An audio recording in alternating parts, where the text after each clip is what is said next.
ഓം ജയ് സായിറാം. നമഃശിവായ. 11-ാം അധ്യായമാണ്. പ്രേമസ്വരൂപനായിട്ടുള്ള സായി ഭഗവാനെ കുറിച്ചാണ് പറയുന്നത്. ധ്യാനിക്കണമെങ്കിൽ ഒരു രൂപവും നാമവും കൂടിയേ തീരൂ.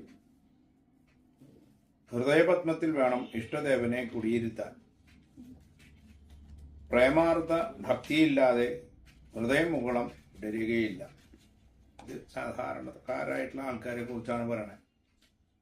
നമുക്ക് ധ്യാനിക്കണമെങ്കിൽ ഏതെങ്കിലും ഒരു രൂപം വേണം.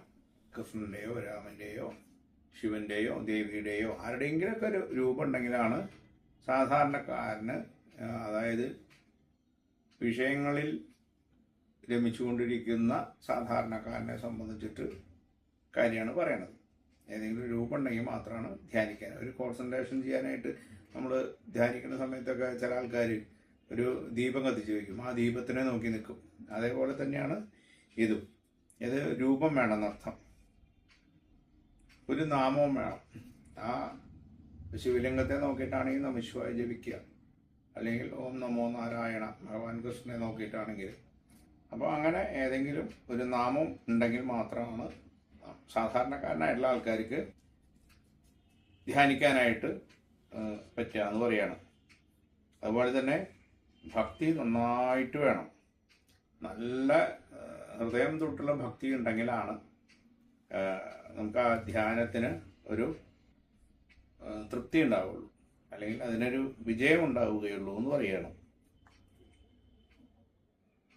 പരമ്പൊരുളിന് 2 ഭാവമുണ്ട്. നിരാകാര ഭാവം, അതായത് നിർഗുണഭാവം എന്നർത്ഥം. സകാരഭാവം, അത് സഗുണഭാവം എന്നർത്ഥം. നിരാകാരം എന്നാൽ ഒരു രൂപവുമില്ലാത്ത ചൈതന്യം. നിരാകാരഭാവം എന്ന് പറഞ്ഞാൽ ഒരു രൂപമില്ലാത്ത ചൈതന്യത്തെ ആണ് നിരാകാരഭാവം എന്ന് പറയുന്നത്. സകാരം എന്നാൽ രൂപത്തോടു കൂടിയ ഈശ്വര ചൈതന്യം. രൂപത്തോടു കൂടിയിട്ടുള്ള ഈശ്വര ചൈതന്യം. നമ്മൾ നേരത്തെ പറഞ്ഞ ആ ധ്യാനത്തിന് വേണ്ടിയിട്ടുള്ള ഒരു രൂപത്തെ എന്ന് പറയുന്നതിനെ കുറിച്ചാണ് അത് പറയുന്നത്. രൂപത്തിലൂടെ അരൂപിയായ ഈശ്വരനിൽ ചെന്നെത്താനാകും. ആ ഒരു രൂപം വെച്ചിട്ടുള്ള ധ്യാനത്തിലൂടെയാണ് രൂപമില്ലാത്ത ധ്യാനത്തിലേക്ക് നമുക്ക് ചെന്നെത്താനായിട്ട് സാധിക്കുകയുള്ളൂ. നിരാകാരവും സകാരവും രണ്ടല്ല, ഒന്ന് തന്നെ. രണ്ടും ഒന്ന് തന്നെയാണ്. പക്ഷെ ആ ഒന്നുമല്ലാത്ത അവസ്ഥയിൽ ധ്യാനിക്കണമെങ്കിൽ എത്താനായിട്ടുള്ളൊരു കോണിപ്പടിയാണ് ഒരു രൂപത്തെയും നാമത്തെയും കൂട്ടി വെച്ചുകൊണ്ടുള്ള ധ്യാനം എന്നർത്ഥം. അതിന് ഉദാഹരണം പറഞ്ഞതിനെയും ഉറച്ച നെയ്യും ഉരുകിയ നെയ്യും പോലെ തന്നെയാണ്. രണ്ടും നെയ്യ് തന്നെയാണ്. പക്ഷെ ഉറച്ചിരിക്കുമ്പോൾ ആ നെയ്യിന് ഒരു നിറം ഉണ്ടാവും. അത് ഉരുകി കഴിഞ്ഞാൽ ആ നിറം പോയി വേറെ നിറാവും. പക്ഷെ രണ്ടും നെയ്യ് തന്നെ. സഗുണനായ സകാരമായ ഈശ്വരനെ ആരാധിക്കാൻ നാം വിഗ്രഹം, പീഠം, അഗ്നി, ജലം എന്നിങ്ങനെയുള്ള വസ്തുക്കൾ ഉപയോഗിക്കുന്നു. ഇവയേക്കാളൊക്കെ എത്രയോ ശ്രേഷ്ഠമാണ് ഉറച്ച ഭക്തിയോടെ ശ്രീ ഗുരുവിനെ പൂജിക്കുക എന്നത്. ഏകാഗ്രഭക്തിയോടെ ശ്രീ ഗുരുചരണങ്ങളിൽ ശരണാഗതി തേടിയാൽ ഗുരുവല്ല ഈശ്വരൻ തന്നെ ഇളകിപ്പോവും.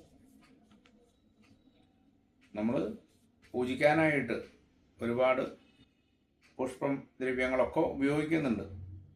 അഗ്നി, പീഠം എന്നൊക്കെ പറഞ്ഞിട്ടുള്ള എല്ലാ കാര്യങ്ങളും ഒരു വിഗ്രഹാരാധനയെ കുറിച്ചിട്ടാണ് പറയണത്.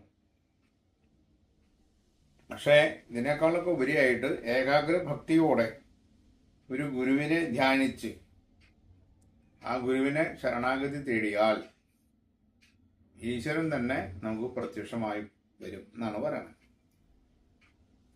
ഈശ്വരനെ ഏതെങ്കിലും ഇഷ്ടരൂപത്തിൽ ആദ്യം മനസ്സിൽ കുടിയിരുത്തുക. പിന്നീട് അവിടുത്തെ രൂപമില്ലാത്ത, അതായത് നിരാകാര ഭാവത്തെ അറിയാൻ ശ്രമിക്കുക. ഈ അവസ്ഥ ഭക്തന്മാർക്ക് ഉണ്ടാക്കാനായി ബാബ ചില രീതികൾ പറഞ്ഞു കൊടുക്കാറുണ്ട്.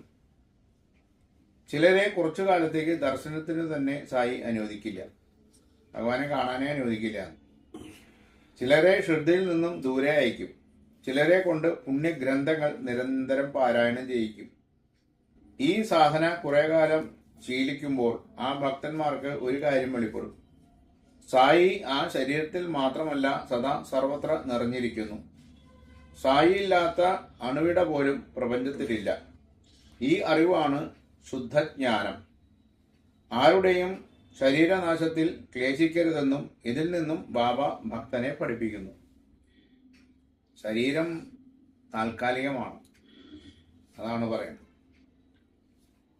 കടലിലേക്ക് കുതിച്ചുപായുന്ന ഗംഗ തൻ്റെ മാർഗത്തിലുടനീളം ജീവജാലങ്ങൾക്ക് കുളിർമയേകുന്നു, ദാഹമകറ്റുന്നു. ഋഷീശ്വരന്മാരും ഇങ്ങനെ തന്നെ. ഋഷീശ്വരന്മാർ ഭൂമിയിലേക്ക് വരുന്നു, പിന്നെ ശരീരം ത്യജിക്കുന്നു. ഇതിനിടയിൽ അവർ തങ്ങളുടെ ജീവിതത്താൽ പ്രപഞ്ചത്തെ ശുദ്ധീകരിക്കുന്നു. ഓരോ ഈശ്വരന്മാരും ഇപ്പം നമുക്കറിയാലോ, ശ്രീനാരായണ ഗുരു ഉണ്ടായിരുന്നു, അല്ലെങ്കിൽ വിവേകാനന്ദ സ്വാമികളുണ്ടായിരുന്നു, ചട്ടമ്പി സ്വാമികളുണ്ടായിരുന്നു. ഇവരൊക്കെ നമുക്ക് ഒരുപാട് ദർശനങ്ങളെ തന്നു പോയിട്ടുള്ള ആൾക്കാരാണ്. മനസ്സിലായോ? അവരൊക്കെ ഈശ്വര ചൈതന്യത്തിൽ അടുത്ത് നിൽക്കുന്ന ആൾക്കാരായിരുന്നു എന്നർത്ഥം. ശങ്കരാചാര്യ, അനവധി പേര്. ശാന്തനും സൗമ്യനും ക്ഷമാമൂർത്തിയുമായിരുന്നു ബാബ. ഭഗവാൻ ശ്രീകൃഷ്ണൻ അരുളിയതിങ്ങനെ: ഋഷിയുടെ ഹൃദയത്തിൽ ഞാൻ തന്നെയാണ്. സത്യത്തിൽ ഋഷിമാർ ഞാൻ തന്നെയാണ്, അത് മറ്റാരുമല്ല. അതുകൊണ്ട് ഈശ്വരനായി തന്നെ അവരെ ഗണിക്കൂ. ഋഷീശ്വരന്മാരെ ഈശ്വര തുല്യം ആരാധിക്കണം എന്ന് പറയുകയാണ്. തൈത്രീയോപനിഷത്ത് ബ്രഹ്മത്തെ ആനന്ദം എന്ന് വിവരിക്കുന്നു. അതിനെ വർണ്ണിക്കാനാവില്ല. നിത്യനും പൂർണ്ണനും നിത്യതൃപ്തനുമായ ബാബ ബ്രഹ്മം അവതരിച്ചതാണ്. വർണ്ണാതീതമായ ആ പരമശക്തിയാണ് ഷിർഡിയിൽ മാനവരൂപം പൂണ്ടുവന്നത്. അവിടുന്ന് ഭക്തന്മാർക്ക് രക്ഷകനും ആശ്രയസ്ഥാനവുമായി. ഭക്തന്മാരുടെ ഇഷ്ടത്തിനു വഴങ്ങി അവരുടെ ആഗ്രഹങ്ങൾ നിറവേറ്റുകയായിരുന്നു ബാബ. ചാക്കിന്റെ ഒരു കഷ്ണമായിരുന്നു ബാബയുടെ ഇരിപ്പിടം. പിന്നീട് ഏതോ ഭക്തൻ ഹൃദയപൂർവ്വം സമർപ്പിച്ച കുഷനിൽ ഇരുന്നു മറ്റൊന്ന് ചാരിയിരിക്കുന്ന ഭിത്തിയിലും വെച്ചു. ഭഗവാൻ ആദ്യം ഉണ്ടായിരുന്നത് ഒരു ചാക്കിട്ടിട്ടായിരിക്കണ്ടായിരുന്നു. പിന്നെ ഒരു ഭക്തൻ ഒരു 2 കുഷൻ കൊടുത്തു, ഒരെണ്ണം ഇരിക്കാനും ഒരെണ്ണം ചാരിയിരിക്കാനുമായിട്ട്, ഭിത്തിയിൽ വയ്ക്കാനുമായിട്ട്. ചില ഭക്തന്മാർ ബാബയെ പൂജിക്കാൻ ആഗ്രഹിച്ചു. അവിടുന്ന് അതിന് വഴങ്ങി. ചിലർ ചാമരം വീശി, ചിലരാകട്ടെ സുഗന്ധലേപനങ്ങൾ പുരട്ടി അവിടത്തെ ആദരിച്ചു. തൃക്കൈകളും തൃപ്പാദവും കഴുകി ചിലർ ആനന്ദിച്ചു. മറ്റു ചിലർ താമ്പൂലം നൽകി. ശിവലിംഗത്തിനെന്ന പോലെ ചന്ദനം തൊടുവിച്ചു ചിലർ. അവിടുന്ന് ഇതെല്ലാം ക്ഷമാപൂർവം അനുവദിച്ചു, സ്വീകരിച്ചു. പല ഭക്തന്മാരും പല രീതിയിലാണ് ബാബയെ പൂജിച്ചിരുന്നതെന്ന് അർത്ഥം. ചിലവർ ചാമരം വീശി, നമ്മൾ കണ്ടിട്ടില്ലേ അമ്പലങ്ങളിലൊക്കെ ചാമരം അങ്ങനെ വീശും, ചാമരം വീശി. ചിലവരാകട്ടെ ഭഗവാന്റെ ശരീരത്തിലും കാലിലും കയ്യിലൊക്കെ സുഗന്ധലേപനങ്ങൾ പുരട്ടിയിട്ട് ആരാധിച്ചു എന്ന് പറയാണ്. ചിലവർ കാല് കഴുകി. നമ്മൾ കാല് കഴുകുക എന്ന് പറയുന്നത് ഒരു വിശേഷ ചടങ്ങാണ്. താത്യ സാഹിബിന്റെ സ്നേഹിതനായിരുന്നു ഡോക്ടർ പണ്ഡിറ്റ്. അദ്ദേഹം ഒരിക്കൽ മസ്ജിദിൽ വന്ന് ബാബയെ വന്ദിച്ചു. ബാബ അദ്ദേഹത്തോട് ദാദാ ഭട്ടിന്റെ സമീപം ചെല്ലാനായിട്ട് ആവശ്യപ്പെട്ടു. ഡോക്ടർ അവിടെ ചെന്നപ്പോൾ ബാബയെ പൂജിക്കാനുള്ള ഒരുക്കങ്ങളുമായി ദാദ മസ്ജിദിലേക്ക് പുറപ്പെടാനൊരുങ്ങുന്നു. അദ്ദേഹം ദാദയോടൊപ്പം വീണ്ടും മസ്ജിദിലേക്ക് വന്നു. ഡോക്ടർ ദാദയെ കാണാനായിട്ട് പറഞ്ഞു. ബാബ ദാദയെ കാണാനായിട്ട് പോയപ്പോൾ ദാദ എന്ത് കാണുന്നു? അവിടുന്ന് ബാബയെ പൂജിക്കാനായിട്ട് ദാദ ഗിർജയിലേക്ക് വരികയാണ്. അങ്ങനെ രണ്ടുപേരും കൂടിയിട്ട് തിരിച്ചെന്നെ വന്നു. ഡോക്ടറും ദാദയും കൂടിയിട്ട് തിരിച്ചു വന്നു. ദാദ പൂജ തുടങ്ങി. അതിനിടയിൽ ഡോക്ടർ പൊടുന്നനെ ചന്ദനപാത്രം ദാദിൽ നിന്നും എടുത്ത് സായിനാഥന്റെ തിരുനെറ്റിയിൽ ചന്ദനം തൊട്ടു. ചന്ദനം പുരട്ടി എന്നർത്ഥം. കണ്ടു നിന്നവർ ഞെട്ടിപ്പോയി. ഇതിനു മുമ്പൊരിക്കലും അങ്ങനെ ആരും ചെയ്തിട്ടില്ല. അതിന് ധൈര്യം ആർക്കുമില്ലായിരുന്നു. മാലസവതി മാത്രമേ അവിടുത്തെ ഗളത്തിൽ ചന്ദനം തൊടുവിച്ചിട്ടുള്ളൂ. ദാദ വിറച്ചുപോയി. ഡോക്ടർ സായീശ്വരന്റെ ശിരസിൽ ഒരു കൈകൊണ്ട് പിടിച്ച് മറുകയ്യാല് നെറ്റിയിൽ 3 കുറി തൊടിയിച്ചു എന്നാണ് പറഞ്ഞത്. ഇപ്പം നമ്മൾ ശിവനൊക്കെ 3 പ്രാവശ്യം മരിക്കില്ല, അതുപോലെ 3 കുറി തൊടിയിച്ചു. ബാബ പൊട്ടിത്തെറിക്കുമെന്ന് കരുതി ഇവരൊക്കെ പേടിച്ചു. ബാബ ചിലപ്പോൾ ക്ഷുഭിതനാവും, അങ്ങനെ ആരും ചെയ്യിക്കാത്തതാണ് എന്നൊക്കെ കരുതി എല്ലാവരും പേടിച്ചിരിക്കുകയായിരുന്നു. ബാബയാകട്ടെ ശാന്തമൂർത്തിയായിട്ട് നിലകൊണ്ടു. ബാബയ്ക്ക് ഒരു കുസലില്ലാണ്ട് ആ ഡോക്ടർ ചെയ്തതിനെയൊക്കെ സ്വീകരിച്ചുകൊണ്ട് മിണ്ടാണ്ടിരുന്നു. നിഷ്കളങ്കനും സരളനുമായ ഭക്തനുമായ ഡോക്ടർ പണ്ഡിറ്റിൻ്റെ ഭക്തി ബാബ അംഗീകരിക്കുകയായിരുന്നു, അത് സ്വീകരിക്കുകയായിരുന്നു. നിഷ്കളങ്കനായിട്ടും സരളനുമായിട്ടുള്ള ഡോക്ടറുടെ ആ ഭക്തിയിൽ ബാബ അങ്ങനെ മുഴുകിയിരുന്നു. അദ്ദേഹം ആ കുറി തുടിച്ചു എന്ന് പറയാം. അവിടുന്ന് ഒരക്ഷരം മിണ്ടിയില്ല. തിരുമുഖത്ത് കോപത്തിൻ്റെ കണിക പോലും മിന്നി മറിഞ്ഞതുപോലുമില്ല. ബാബയുടെ ഈ പ്രകൃതം ദാതയ്ക്ക് ദഹിച്ചില്ല. ഇന്നേ വരെ തങ്ങളെ ഒരു ചെറു ചന്ദനപ്പൊട്ട് തൊടിയിക്കാൻ പോലും അനുവദിക്കാത്ത സായിനാഥൻ എന്തേ ഇങ്ങനെ ചെയ്തത്? എന്തുകൊണ്ടാണ് ഭഗവാൻ ഇങ്ങനെ? നമ്മളൊന്നും ഈ ഭക്തന്മാരെ ആരെ കൊണ്ടും തൊടിയിച്ചിട്ടില്ല, ഭഗവാനെ തൊടാൻ അനുവദിച്ചിട്ടില്ല, കുറിയൊന്നും തൊടാനായിട്ട്. പിന്നെ ഈ ഡോക്ടർ ഇങ്ങനെ ചെയ്തപ്പോൾ എന്താ ഭഗവാൻ അങ്ങനെ മിണ്ടാണ്ടിരിക്കണേ എന്നാണ് അവർക്കൊരു ശങ്കയായത്. അന്ന് വൈകിട്ട് മസ്ജിദിലെത്തിയ ദാദ ഈ പക്ഷപാതത്തെക്കുറിച്ച് ബാബയോട് ചോദിച്ചു. ഭക്തന്റെ പരിഭവം നിറഞ്ഞ ചോദ്യം കേട്ട് ഭഗവാൻ പുഞ്ചിരി തൂക്കി. പിന്നീട് പ്രേമപൂർവം അരുളി, ദാദാ, ആ ഡോക്ടർ പണ്ഡിറ്റിൻ്റെ ഗുരുനാഥൻ ഒരു ബ്രാഹ്മണനാണ്. ഡോക്ടറിനൊരു ഗുരുനാഥൻ ഉണ്ടായിരുന്നു. അദ്ദേഹം ഒരു ബ്രാഹ്മണനാണെന്ന് പറയാണ്. ഞാനോ അബ്രാഹ്മണനും. പക്ഷേ അദ്ദേഹത്തിൻ്റെ പരിശുദ്ധമായ മനസ്സിൽ താൻ ബ്രാഹ്മണനും ഞാൻ അബ്രാഹ്മണനും എന്ന ചിന്തയെ ഉദിച്ചിരുന്നില്ല. എന്നെ സ്വന്തം ഗുരുവിനെ പോലെ കരുതി അദ്ദേഹം ആരാധിച്ചതാണ്. എനിക്കൊന്ന് തടയാൻ പോലും കഴിയുന്നതിന് മുമ്പേ അദ്ദേഹം എൻ്റെ മേൽ വിജയം നേടി. ഭഗവാൻ പറയാണ്, ആ ഡോക്ടറുടെ ഗുരുനാഥൻ ഒരു ബ്രാഹ്മണനാണ്. ആ ഡോക്ടർ ഗുരുനാഥനെ ആരാധിച്ചിരുന്നു.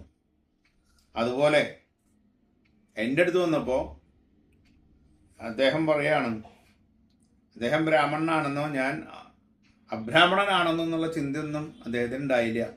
സ്വന്തം ഗുരുനാഥൻ എന്ന പോലെയാണ് ആ ഡോക്ടർ എന്നെ ആരാധിച്ചത്. എനിക്ക് എന്തെങ്കിലും അങ്ങോട്ട് പറയാനായിട്ട് മുമ്പേ അദ്ദേഹം എൻ്റെ ശിരസിൽ 3 കുറി വരച്ചു. തൻ്റെ ഗുരുനാഥനെ പോലെ, തൻ്റെ ഗുരുനാഥനായ ധോപേശ്വറിലെ രഘുനാഥിനെ പോലെയാണ് ഡോക്ടർ ബാബയെ കണ്ടത്. ആ ആകർഷണം നിമിത്തം അദ്ദേഹം ബാബയെ ആരാധിച്ചു. ബാബ അത് സ്വീകരിക്കുകയും ചെയ്തു. സായീശ്വരൻ ഇതെല്ലാം അനുവദിക്കുകയും സ്വീകരിക്കുന്നതും ഭക്തന്മാരുടെ ഭാവത്തെ ആശ്രയിച്ചിരിക്കുന്നു. ചിലപ്പോൾ ഇത്തരം പൂജാദികളെ അവിടുന്ന് തടഞ്ഞു, എതിർത്തു. ചിലപ്പോൾ നരസിംഹമൂർത്തിയെപ്പോൾ ക്ഷുഭിതനായി പൂജാതി സാമഗ്രികളെല്ലാം വലിച്ചെറിഞ്ഞു. ചിലപ്പോൾ അഗ്നിയെപ്പോലെ കത്തിക്കാലി. മിഴികൾ ഭയങ്കരമായി ഉരുട്ടി നിൽക്കുന്ന ബാബയെ കണ്ട് ഭക്തന്മാർ ഭയന്നോടിയിട്ടുണ്ട്. പക്ഷേ അടുത്ത ക്ഷണം അവിടുന്ന് സൗമ്യനാകും, വെണ്ണ പോൽ മൃദുവാകും. തികഞ്ഞ ശാന്തതയോടെ ഭഗവാൻ പറയും, ഞാൻ കോപാകുലനായി നിങ്ങൾക്ക് തോന്നിയാലും എനിക്ക് അകമേ തെല്ലും കോപമില്ല. പുറമേ ഭഗവാൻ ദേഷ്യമൊക്കെ പ്രകടിപ്പിക്കുമെങ്കിലും ഭഗവാന്റെ മനസ്സിൽ അങ്ങനെയൊന്നുമില്ല. ഭയന്ന് അകലെ നിൽക്കുന്ന ഭക്തന്മാരെ തന്നരികിൽ വിളിച്ചു വരുത്തി സായീശ്വരി പറയും. അവിടെ സായീശ്വരി എന്നുള്ള ഭാവത്തിലാണ് ഇവിടെ വിവരിക്കുന്നത്. കാരണം അമ്മ പിഞ്ചു കുഞ്ഞിനെ തൊഴിച്ചെറിയുമോ? സമുദ്രം എന്നെങ്കിലും നദിയെ മടക്കി അയക്കുമോ? ഞാൻ എന്നെങ്കിലും ഭക്തന്മാരെ ദ്രോഹിക്കുമോ? ആട്ടി അയറ്റുമോ? അസംഭവ്യം. അതാണ് സായീശ്വരി എന്ന് പറയുമ്പോൾ അമ്മയ്ക്ക് തുല്യമായിട്ടാണ് അവിടെ കാണുന്നതെന്നർത്ഥം. ഭക്തന്റെ അധികാരത്തിനു കീഴിലാണ് ഞാൻ. എന്നും ഞാൻ അവർക്കൊപ്പം കാണും. ഭക്തപ്രേമത്തിനായി എനിക്ക് ആർത്തിയാണ്. ഹൃദയം നിന്ന് വിളിക്കുന്ന ഭക്തന് ഉടനടി ഞാൻ ഉത്തരമേകും. ഇത് സത്യമാണ്. പിന്നെ ഒരു സായി ലീലയെ കുറിച്ചാണ് പിന്നെ പറയണത്. സിദ്ദിഖ് ഫാൽക്കെ ഒരു വൃദ്ധനായ ഒരു മുസ്ലിം ഭക്തൻ. താമസം കല്യാണിൽ. മെക്ക മദീന തീർത്ഥാടനം കഴിഞ്ഞ് അദ്ദേഹം ഹിർദിയിൽ എത്തിയതേയുള്ളൂ. 9 മാസം അദ്ദേഹം ചാവടിയിൽ താമസിച്ചു. പക്ഷെ ബാബ ആ ഹാജിയെ പരിഗണിച്ചതേയില്ല. മസ്ജിദിൽ കയറാൻ പോലും അനുവാദം കൊടുത്തില്ല. ബാബ അദ്ദേഹത്തെ നോക്കാൻ പോലും കൂട്ടാക്കിയില്ല. ഒരു പാവപ്പെട്ട വൃദ്ധനായിട്ടുള്ള ഒരു മുസ്ലിം ആണ് അദ്ദേഹം, ആ ഒരു ഭക്തൻ. അദ്ദേഹത്തെ ഭഗവാൻ ഷിർദിയിൽ 9 മാസം താമസിച്ചിട്ടും ഭഗവാന്റെ അടുത്തേക്ക് അടുപ്പിച്ചില്ലേ ഭഗവാൻ. മസ്ജിദിലേക്ക് ഒന്നും കയറാൻ അനുവദിച്ചില്ല എന്ന് പറയാണ്. ഹാജി അതീവ ഖിന്നനായി, വളരെ വിഷമത്തിലായി. നൊമ്പരത്താൽ ഹൃദയം ദ്രവിച്ചു. എന്ത് കൊടിയ പാപം ചെയ്തിട്ടാണ് എന്നോട് ഈ അവഗണന? ഇനി എങ്ങനെയാണ് ഈ മഹാപുരുഷന്റെ അനുഗ്രഹം നേടാനാവുക? അതിന് കഴിഞ്ഞില്ലെങ്കിൽ ഈ ജന്മം പാഴായത് തന്നെ. ഈ വിധ ചിന്തകളാൽ വൃദ്ധനായ ഫാൽക്കെ മനം നൊന്തുരുകി. കാരണം 9 മാസമായിട്ടും എനിക്ക് ഭഗവാനെ കാണാനോ അല്ലെങ്കിൽ മസ്ജിദിൽ പോകാനോ ഒന്നിനും അനുവദിച്ചിട്ടില്ല. ഞാൻ എന്ത് മഹാപാപം ചെയ്ത ഈശ്വര! ഈ ശ്രുതിയിൽ 9 മാസം താമസിച്ചിട്ടും ഭഗവാനെ കാണാൻ സാധിച്ചില്ലെങ്കിൽ പിന്നെ എൻ്റെ ഈ ജന്മം എന്തിനു കൊള്ളാം എന്നുള്ള ഭാവത്തിൽ അദ്ദേഹം മനോവേദന കൊണ്ട് അങ്ങനെ വിഷമിക്കുകയാണ്. അദ്ദേഹത്തിന്റെ നൊമ്പരം മനസ്സിലാക്കിയ ഒരു ഭക്തൻ ഉപദേശിച്ചു, അങ്ങ് നിരാശപ്പെടണ്ട, ശ്യാമയുടെ സഹായം തേടൂ. അദ്ദേഹം നിങ്ങളുടെ ആഗ്രഹം സാധിപ്പിച്ചു തരും. ശങ്കരകിങ്കരനായ നന്ദിയെ സമീപിച്ചാൽ ശങ്കര ദർശനം നേടുക എളുപ്പമല്ലേ? മനസ്സിലായിണ്ടാവുമല്ലോ. ശിവനെ കാണണമെങ്കിൽ നമുക്ക് എപ്പോഴും നമ്മൾ പറയില്ലേ, മന്ത്രിയെ കാണാനായിട്ട് പിയെ കാണണമെന്ന് എന്ന് പറഞ്ഞാൽ ഭഗവാൻ ശ്രീ പരമേശ്വരന്റെ ദർശനം കിട്ടണമെങ്കിൽ നന്ദിയോട് അടുത്ത് പറഞ്ഞു കഴിഞ്ഞാൽ പെട്ടെന്ന് അനുവാദം കിട്ടുന്നതാണ് പറയണത്. അതേപോലെയാണ് ശ്യാമ. ബാബയുടെ ഏറ്റവും അടുത്ത ആളാണ്, ഭക്തനാണ് ശ്യാമ. അപ്പൊ ശ്യാമയോടൊന്ന് പറയൂ, അപ്പോ ഭഗവാനെ കാണാനായിട്ട് സാധിക്കുന്നു പറയാണ് അവിടെ നിൽക്കുന്ന ഒരു ഭക്തൻ. ഏതോ ശ്യാമ മുഖാന്തരം പലരും ഇങ്ങനെ സായി കൃപ നേടിയിട്ടുണ്ട്. സൗമ്യനും മധുഭാഷിയുമായ ശ്യാമ വേണ്ട വിധം തിരുസന്നിധിയിൽ വിഷയം അവതരിപ്പിക്കും. ഈ ശ്യാമയോട് പറഞ്ഞു കഴിഞ്ഞാൽ ഭഗവാന്റെ നേരം കാലൊക്കെ നോക്കിയിട്ട് പറയാണ്. ഫാൽക്കെ ആ ഉപദേശം അപ്പടി സ്വീകരിച്ചു. ശ്യാമയെ കണ്ട് തന്റെ നൊമ്പരം അറിയിച്ചു. ശ്യാമ സമ്മതിച്ചു. അവസാനം ഈ വൃദ്ധൻ അദ്ദേഹത്തിൻ്റെ അടുത്ത് പോയി പറഞ്ഞു, ശ്യാമയുടെ അടുത്ത് എനിക്ക് ഭഗവാനെ കാണാനൊരു സാഹചര്യം ഉണ്ടാക്കി തരണം എന്ന് പറഞ്ഞു. ശ്യാമ ശരിയെന്നും പറഞ്ഞു. തക്ക അവസരം കിട്ടിയപ്പോൾ ശ്യാമ വളരെ സൂക്ഷിച്ച് സാവധാനം സായീശ്വരനോട് ഉണർത്തിച്ചു, ബാബ, അവിടുന്ന് എന്താണ് ആ വൃദ്ധനിൽ കൃപ ചൊരിയാത്തത്? എന്തേ ആ ഹാജിയെ മസ്ജിദിൽ കയറാൻ അനുവദിക്കുന്നില്ല? അദ്ദേഹം മെക്കയിലും മദീനയിലും ദർശനം കഴിഞ്ഞു വന്നയാളാണ്. അവിടുത്തെ ദർശനത്തിനായി എത്ര നാളായി ഹൃദയം പിടഞ്ഞു കഴിയുന്നു. അവനിൽ ദയ ചൊരിയൂ. എത്രയോ പേർക്ക് അവിടുന്ന് ദർശനമേകി അനുഗ്രഹം ചൊരിഞ്ഞു, ആശ്വാസം നൽകി. അദ്ദേഹത്തെ എന്തിനിങ്ങനെ തീറ്റിയിട്ടുന്നു? ബാബ, അദ്ദേഹത്തെ മസ്ജിദിൽ വരാൻ അനുവദിക്കൂ. ബാബയോട് പറയണം, അദ്ദേഹത്തെ മസ്ജിദിൽ വരാനെന്ന് അനുവദിക്കൂ എന്ന് പറയാണ് ശ്യാമ. കരുണ ചൊരിയൂ. ശ്യാമയുടെ ആത്മാർത്ഥമായ പ്രാർത്ഥന ബാബ കേട്ടു. ബാബ പറഞ്ഞു, ഈ ഭക്തന്മാരുടെ ഏറ്റവും അടുത്ത ഭക്തന്മാർ പറയുമ്പോൾ എന്തായാലും ഭഗവാൻ അനുസരിക്കാതിരിക്കില്ലല്ലോ. അപ്പൊ അതുകൊണ്ട് ഭഗവാൻ പറഞ്ഞു ശരി എന്ന് പറഞ്ഞു. എന്നിട്ട് ബാബ പറയാണ് ആരോട്? ശ്യാമയോട്, ശ്യാമ, നീ ഇപ്പോഴും ഇക്കാര്യത്തിൽ ഒരു ബാലൻ തന്നെ. ഇതൊന്നും നിനക്ക് മനസ്സിലാകില്ല. അള്ളാഹു അയാളെ ഇവിടെ വരാൻ അനുവദിക്കുന്നില്ല. ഞാനെന്ത് ചെയ്യും? അവിടുത്തെ ഫക്കീറിന്റെ രീതികൾ അജ്ഞാതം. എനിക്കതിൽ യാതൊരു നിയന്ത്രണവുമില്ല. ബാബ ശ്യാമയോട് പറയാണ്, ശ്യാമ, നീ ഇപ്പോഴും നിന്റെ മനസ്സ് വളരെ ദുർബലവും നിഷ്കളങ്കവുമാണ്. ഒരു കുട്ടിയെപ്പോലെയാണെന്ന് പറയാണ്. പക്ഷേ ഞാനെന്ത് ചെയ്യാനാണ്? അള്ളാഹു ഇയാൾ മെക്കയിലും മദീനൊക്കെ പോയതുകൊണ്ട് ഭഗവാൻ പറയാണ്, അള്ളാഹു അയാളെ, അവന്റെ ദൈവമായിട്ടുള്ള അള്ളാഹു അയാളെ ഈ മസ്ജിദിലേക്ക് വരാനായിട്ട് എനിക്ക് അനുവാദം കൊടുക്കാൻ സമ്മതിക്കില്ല എന്ന് പറയാണ്. അതിന് ഞാനെന്ത് ചെയ്യാ? ഇതൊന്നും എൻ്റെ നിയന്ത്രണത്തിലല്ല എന്ന് ഭഗവാൻ പറയാണ്. ആ മറുപടി ശ്യാമയ്ക്ക് തൃപ്തിയാകാത്തതുകൊണ്ട് സായീശ്വരൻ വീണ്ടും പറഞ്ഞു, നീ അയാളോട് ചോദിക്കൂ, ബാർവി കിണറിന്റെ സമീപമുള്ള ഇടുങ്ങിയ പാതയിലൂടെ ശ്രദ്ധാപൂർവം വരാമോ എന്ന്. ശ്യാമ പോയിട്ട് ചോദിച്ചു. എന്തിനും സമ്മതമെന്ന മറുപടിയുമായി തിരിച്ചു വന്നു. ബാബ ഓരോ പരീക്ഷണങ്ങൾക്ക് മുതിരുകയാണ്. അവിടെ ഒരു കിണറിന്റെ സൈഡിൽ ചെറിയൊരു ഇടുങ്ങിയ വഴിയുണ്ട് ഇത്ര, അതിൻ്റെ ഉള്ളിൽ കൂടെ അങ്ങോട്ട് വരാൻ പറ്റുമെന്ന് ചോദിച്ചു. പോയി ചോദിക്കാൻ പറഞ്ഞു. ആ മുസ്ലിമിനോട് പോയി ചോദിച്ചപ്പോൾ അയാൾ പറഞ്ഞു, ഞാൻ വരാൻ തയ്യാറാണ്, ഞാൻ എന്തിനും തയ്യാറാണെന്ന് പറഞ്ഞു. അപ്പോൾ വീണ്ടും ബാബ ചോദിക്കാനായിട്ട് പറഞ്ഞു ശ്യാമയോട്, എനിക്ക് 40,000 രൂപ 4 തവണയായിട്ട് തരാമോ എന്ന് ചോദിക്കാൻ പറഞ്ഞു. പോയി ചോദിച്ചു. സായി കൃപയ്ക്കായി 40 40,000 അല്ല 40 ലക്ഷം കൊടുക്കാമെന്ന് ഹാജി വിനീതമായി മറുപടി കൊടുത്തു. തിരിച്ചു ബാബ ഇത് എന്താ വെച്ചിട്ടുണ്ടെങ്കിൽ ബാബ ചോദിക്കാൻ പറയാ, ശ്യാമ പോയി ചോദിക്കുക, മുസ്ലിം പറഞ്ഞ മറുപടി ബാബയോട് ഒന്ന് പറയാ. അപ്പൊ ബാബ അടുത്ത ചോദ്യം ചോദിക്കും. അങ്ങനെ അടുത്ത ചോദ്യം ചോദിക്കുകയാണ്, നാം മസ്ജിദിൽ ഒരു ആടിനെ കൊല്ലാൻ പോകുന്നു, അയാൾക്ക് വേണ്ടത് ഏതു ഭാഗത്തെ മാംസമാണെന്ന്. പിന്നത്തെ ചോദ്യം കുറച്ചുകൂടി കടുപ്പുള്ളതായിരുന്നു. ബാബ പറഞ്ഞു, നമ്മളിവിടെ ഒരു ആടിനെ കൊല്ലാൻ പോകണം, അതിൽ ഏത് ഭാഗത്തെ മാംസ കഷ്ണമാണ് അയാൾക്ക് വേണ്ടതെന്ന് ചോദിക്കാൻ പറഞ്ഞു. ബാബയുടെ മൺകലത്തിൽ നിന്നും അവിടുന്ന് നൽകുന്നത് എന്തായാലും ലേശം കിട്ടിയാൽ മതിയെന്ന് ഞാൻ തൃപ്തനാണെന്നും ഹാജി മറുപടി നൽകി. ശ്യാമ വേണ്ട വിധം സായിനാഥനെ അത് ധരിപ്പിച്ചു. മറുപടി കേട്ട് ബാബ ക്ഷുഭിതനായി കാണപ്പെട്ടു. അവിടുന്ന് ഉടൻ എഴുന്നേറ്റു, മൺകലം എടുത്ത് പുറത്തേക്ക് എറിഞ്ഞു. മൺകലം പുറത്തേക്ക് എറിഞ്ഞാൽ എന്താ ഉണ്ടാവുക പറയണ്ടല്ലോ. അസ്വസ്ഥനായി തന്റെ കരത്തിൽ പിടിച്ചുകൊണ്ട് ഹാജിയുടെ സമീപം ചെന്നു. ബാബയ്ക്ക് അങ്ങനെ ദേഷ്യം അങ്ങോട്ട് വന്നിട്ടേ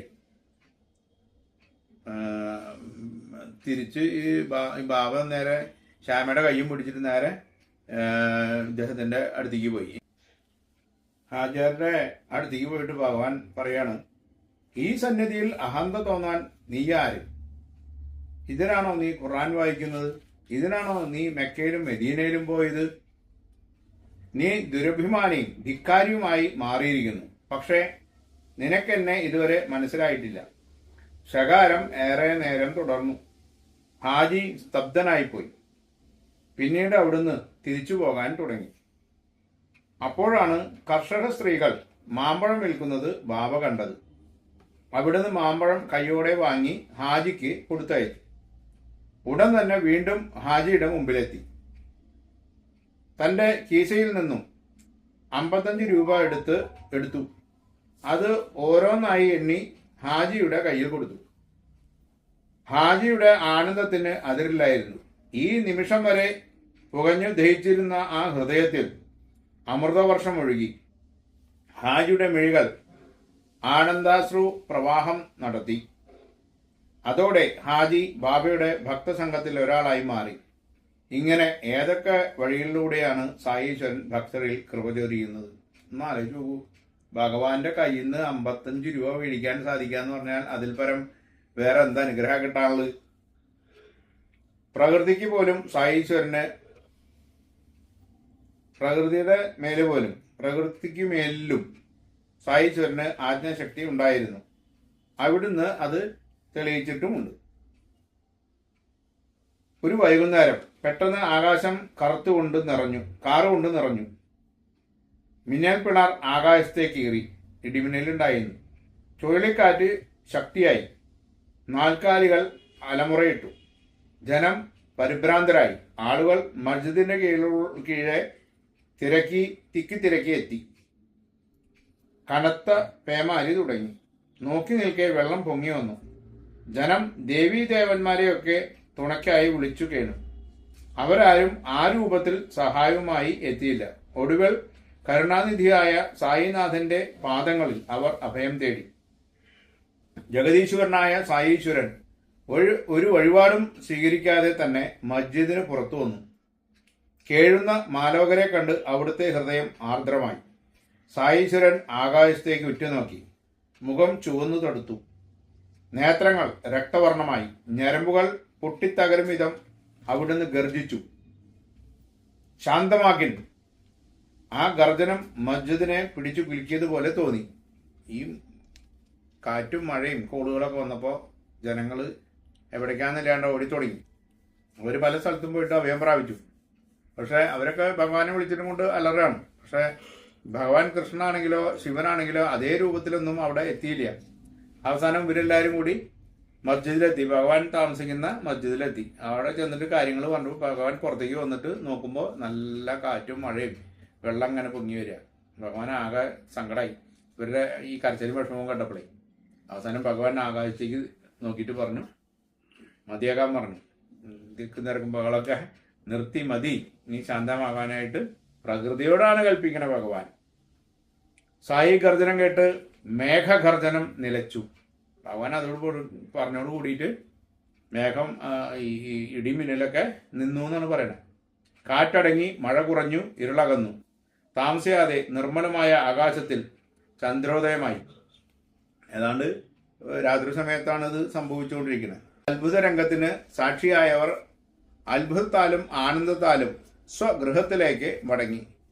ശ്രുതിവാസികൾ എത്ര ഭാഗ്യവാന്മാർ. ഭഗവാന്റെ കൂടെ നിന്നിട്ടുള്ള ഇങ്ങനത്തെ അത്ഭുത ലീലകളൊക്കെ കാണുക എന്ന് പറഞ്ഞു കഴിഞ്ഞാൽ അത് വലിയൊരു അതിശയം തന്നെയല്ലേ. ഇപ്പം നമ്മളുടെ ഇവിടെ തന്നെ ഒരു 14-15 വർഷം മുമ്പേ ശ്രുതിയിൽ നിന്ന് കൊണ്ടുവന്നിട്ടുള്ള ഒരു അപ്പം ഇവിടെ ഇരിക്കണ്ടായിരുന്നു. ഒരെണ്ണമാണ് കൊണ്ടുവന്നത്. അത് ഏതാണ്ട് 20 ഗ്രാമാണ് അതിൻ്റെ വെയിറ്റ് ഏകദേശം ഉണ്ടാവുക, അത്രേ ഉള്ളൂ.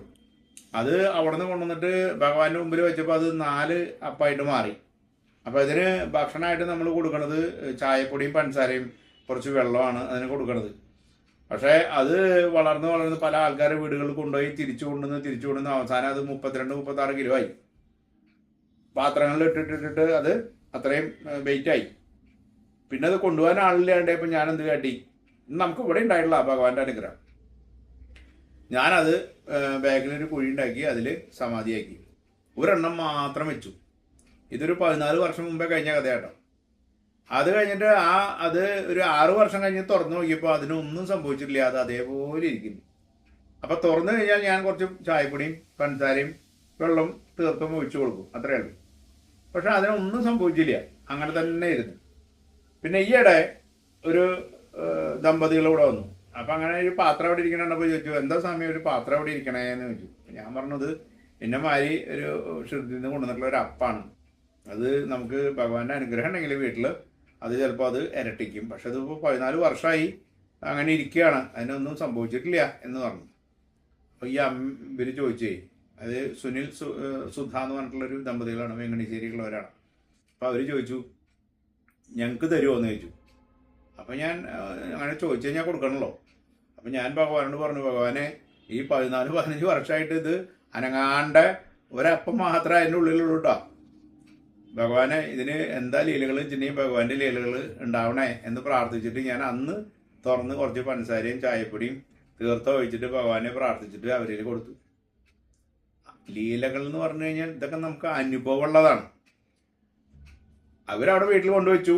അങ്ങനെ അവർ പൂജിച്ചു. 3 ദിവസം കഴിഞ്ഞപ്പോൾ തുറന്നതിൽ പഞ്ചസാരയും ചായപ്പൊടിയൊക്കെ ഇട്ട് കൊടുത്തു, അടച്ചു വെച്ചു. അത് കഴിഞ്ഞിട്ട് ഇവർ ഭഗവാന്റെ മുമ്പിൽ വെച്ചിട്ട് ഇവർ ഇങ്ങനെ പുഷ്പാർച്ചന നടത്തും. അവിടെ ഭഗവാന്റെ വിഗ്രഹമുണ്ട്, പിന്നെ കൃഷ്ണൻ്റെയൊക്കെ വിഗ്രഹമുണ്ട്, അതിന് പുഷ്പാർച്ചന നടത്തും. അങ്ങനെ ഒരു പുഷ്പം, കുറച്ച് പുഷ്പം ഈ പാത്രത്തിൻ്റെ മുകളിൽ വീണു എന്നാണ് അവർ പറയണത്. അത് കഴിഞ്ഞിട്ട് 7 ദിവസം കഴിഞ്ഞ് തുറന്നു നോക്കിയപ്പോൾ അത് 3 അപ്പം അതിലുണ്ട്. നോക്കുമ്പോൾ ഇവർ അന്ന് അർച്ചിച്ചിട്ടുള്ള ഒരു പുഷ്പം അതിൻ്റെ ഉള്ളിൽ കിടക്കണമെന്നാണ് അവർ പറയണത്. അവർ കണ്ടിട്ടുള്ള കാര്യമാണ് പറയണത്. ഇവിടെ കൊണ്ടുവന്ന് കാണിച്ചു തന്നപ്പോഴും ആ ഒരു തെച്ചിപ്പൂ അതിൻ്റെ ഉള്ളിലുണ്ട്. അതിന് വാട്ടോ അല്ലെങ്കിൽ ഒന്നും സംഭവിച്ചില്ല, അത് അങ്ങനെ തന്നെ കിടക്കുന്നുണ്ട്. അത് കഴിഞ്ഞ് ഇവിടെ കൊണ്ടുവച്ചു. പിന്നെ ആൾക്കാർ ഇങ്ങനെ ചോദിച്ചു തുടങ്ങി. ഇപ്പോൾ ഒരു 5 പാത്രത്തിൽ നിറഞ്ഞിരിക്കുക. 14 വർഷം മുമ്പേ സമാധിയായിട്ടുള്ള ആ ഒരു അപ്പം ഇന്ന് ജീവിച്ച് ഇപ്പോൾ 5 പാത്രത്തിലായിട്ട് നിറഞ്ഞിരിക്കുകയാണ് ഇവിടെ. അപ്പോൾ ആവശ്യക്കാർക്ക് വേണമെങ്കിൽ വന്നു കഴിഞ്ഞാൽ ഞങ്ങളത് തരാം. ഇതൊക്കെ ബാബയുടെ ലീലകളാണ്. പിന്നെ ഈ അപ്പത്തിൻ്റെ കഥ പറയുകയാണെങ്കിൽ ഒരു കാര്യം കൂടി പറയാം. കാരണം നല്ല ഭക്തി ഉണ്ടെങ്കിൽ, അതുപോലെ തന്നെ വീട്ടിൽ പോസിറ്റീവ് എനർജി ഉണ്ടെങ്കിൽ മാത്രമേ ഇത് 2 ആവുകയുള്ളൂ, അല്ലെങ്കിൽ 3, 4 ആവുള്ളൂ. ഇല്ല വെച്ചിട്ടുണ്ടെങ്കിൽ അതിനൊന്നും സംഭവിക്കില്ല. അപ്പം നമുക്ക് പ്രധാനമായിട്ട് മനസ്സിൻ്റെ ഉള്ളിൽ അകമഴിഞ്ഞ ഭക്തി അത്രയും അതീവ പ്രാധാന്യം അർഹിക്കുന്നതാണ് എന്നർത്ഥം. ഇതുപോലെ വേറൊരു ലീലയാണ്. ഒരു ദിവസം ഉച്ചയ്ക്കായിരുന്നു അത് സംഭവിച്ചത്. ധുനിയിലെ അഗ്നി പൊടുന്നനെ ആളി ഉയർന്നു. അഗ്നിനാമ്പുകൾ മുകളിലെ മച്ചിൽ നക്കാൻ തുടങ്ങി. മുകളറ്റമലെത്തി എന്ന് പറയണം. അത് തുടർന്നാൽ ഏതാനും നിമിഷങ്ങൾക്കകം മസ്ജിദ് ചാരക്കൂമ്പാരമാവും. അത് കത്തി നശിക്കും ഭഗവാൻ ഇരിക്കുന്ന സ്ഥലം. ഈ ഭയാനക രംഗം അരങ്ങേറുമ്പോൾ സായിനാഥൻ ശാന്തനും സൗമ്യനുമായി കാണപ്പെട്ടു. ഭഗവാൻ വളരെ സൗമ്യനായിട്ടിരിക്കുകയാണ്. ഭക്തന്മാർ ഉത്കണ്ഠയോടെ ബാബയെ വിളിച്ചു കേണു. ഇത് കണ്ടപ്പോൾ അവിടെയുള്ള ഭക്തജനങ്ങൾക്കൊക്കെ പേടിയായി. ഇത് ഇങ്ങനെ തീ കത്തിക്കൊണ്ടിരിക്കുകയല്ലേ. അവിടുന്ന് ഉടൻ കയ്യിലിരുന്ന വടി കൊണ്ട് തൂണിൽ അടിച്ച് ആജ്ഞാപിച്ചു, അടങ്ങിൻ അടങ്ങിൻ. ഓരോ അടിക്കുമൊപ്പം അഗ്നിനാളങ്ങൾ തല താഴ്ത്തി തുടങ്ങി. ആ മഹാപ്രഭുവിൻ്റെ ഇച്ഛയ്ക്ക് വഴങ്ങി. ഭഗവാൻ അടങ്ങെന്ന് പറഞ്ഞിട്ട് ഓരോ പ്രാവശ്യം ഇങ്ങനെ അടിക്കുക അവിടുത്തെ തൂണുമേ. ഓരോ പ്രാവശ്യം അടിക്കുമ്പോഴും തീ ഇങ്ങനെ കുറഞ്ഞ് വന്നു എന്നാണ് പറയണത്. ഇതൊക്കെ കണ്ടു നിൽക്കുന്നവരുടെ അനുഭവമാണ് ഇതൊക്കെ പറയണത്. ഭഗവാന്റെ ഇച്ഛയ്ക്ക് വഴങ്ങി എന്നാണ് പറയണത്. ഞാൻ ഇതിലേറെ എന്തു പറയാൻ? ഹേമന്ത് പന്ത് എഴുതുമ്പോൾ പറയാണ്, ഞാൻ ഇതിലേറെ എന്തു പറയാൻ? ഇതാണ് സായി എന്ന പൂർണ്ണാവതാരം. ആര് ആ തൃപ്പാദങ്ങളെ ശരണം പ്രാപിക്കുന്നുവോ അവർ രക്ഷപ്പെടും. കൃപാമയിയായ സായി അവരെ കൈപിടിച്ചു ഉയർത്തും. എല്ലാ അഭിലാഷങ്ങളും പൂർത്തീകരിക്കപ്പെടും. തെല്ലും സംശയം വേണ്ട. ഭഗവാനിൽ നമ്മൾ ശരണം പ്രാപിച്ചാൽ പിന്നെ സായീശ്വരൻ നമ്മളെ രക്ഷിക്കും എന്നുള്ളതിൽ യാതൊരു ഇതും വേണ്ട, യാതൊരു സംശയവും വേണ്ട എന്ന് പറയാണ്. ഹൃദയം പരിശുദ്ധമാക്കുക, സാധനകളിൽ നിഷ്ഠ ശീലിക്കുക, സായീശ്വരനെ പൂർണ്ണ ഹൃദയത്തോടെ ആരാധിക്കുക, നിത്യ ആനന്ദം സ്വന്തമാകും. ഈ അധ്യായം നിത്യം ഭക്തി വിശ്വാസത്തോടെ വായിച്ചാൽ മനഃശാന്തി ലഭിക്കും. സമസ്ത ദുരിതങ്ങളിൽ നിന്നും മോചിതനാകും. ആത്മീയ ആനന്ദം ആഗ്രഹിക്കുന്നുവെങ്കിൽ ഈ അധ്യായം ആദരവോടെ വീണ്ടും വീണ്ടും വായിക്കുക. ഈ കഥകളുടെ ആവർത്തിച്ചുള്ള വായന നമ്മളെ മനസ്സിനെ ശുദ്ധമാക്കും. ഇത് വായിച്ചു കഴിഞ്ഞാൽ നമ്മളുടെ മനസ്സ് ശുദ്ധമാവെന്ന് പറയണം. നീചമായതിനെ നമ്മിൽ നിന്നും അകറ്റും. നമ്മളുടെ മോശമായിട്ടുള്ള ചിന്താഗതികൾ അകന്നു പോകുന്നു പറയാണ്. മാത്രമല്ല ബാബയുടെ അനുപമ പ്രേമം അനുഭവിക്കുകയും ചെയ്യാം.